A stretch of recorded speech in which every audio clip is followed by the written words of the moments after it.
The histogram is a life-changing tool.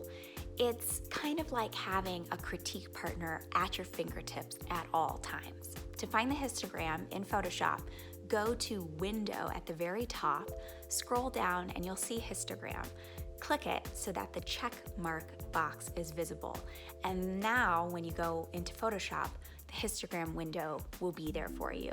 If you ever lose the window or can't find it, you can always go to Window again and turn on the viewing for the histogram. The histogram is a graph, and it represents all the values in your work. Now, I'm not talking about number values, although you could look at it that way. On the right side, we have all the lights, and on the left side, we have all the darks. Now, at the very end, we have the darkest dark you have, and on the very end of the right side, you have the brightest highlight. In between those are all the grays in between. Now, if you see a peak in the graph, that means you have a lot of that value in your work. You're probably already seeing how this could be helpful for your work when you're seeking contrast. Contrast is crucial for all paintings in order for them to, as they say, pop. If your histogram is mounding up to one side, that can be a sign of a really well done painting. Now, there are absolutely exceptions to this rule, especially when talking about graphic, very flat, unrendered style of work. When you're looking at a histogram that has a nice mound up to the right side, that means it's a high key piece. That means that your values are being restrained in the lighter values of the picture. If it's mounding up to the left, you're going to have a darker picture, a low-key picture.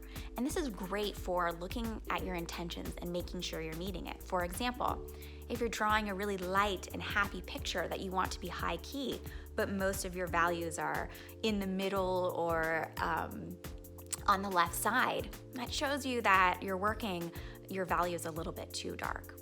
The great thing about this is that you don't necessarily have to repaint your picture if your values aren't working out. By using levels, you can grab the darks of your picture and make them all lighter by using the output in levels.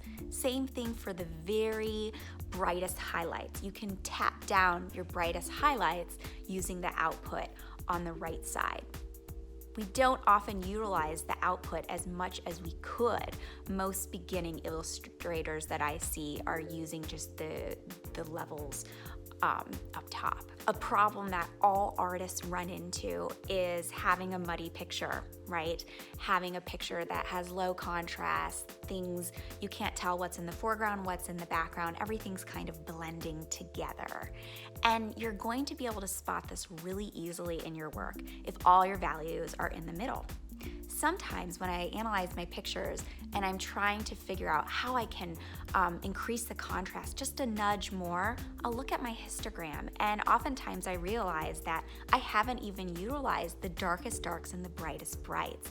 Even if you're creating a really dark, low-key image, you still probably have a few small areas of highlight, and you want to push your values and use everything that's available to you, as long as it's, of course, within the style that you're going for. But in many cases, when you're painting a realistic picture, you want to utilize that black and the white really sparingly and precisely to get your picture to just snap just right. If you're searching for your style, which most artists are doing for their whole life, I find it really helpful to pull in other artists' work and analyze what their histogram's looking. It can really unlock new understandings about the art that you like and help you make the art you've always dreamed of. Decision making in our art is probably the part of our art that slows us down the most. And the histogram is empowering. It's a way that you can make decisive decisions quickly about your work. I hope using this tool is new and exciting for you. Let me know how it works out for you. Likes and subscribes are always appreciated. More mini lectures on my channel. Have a good one.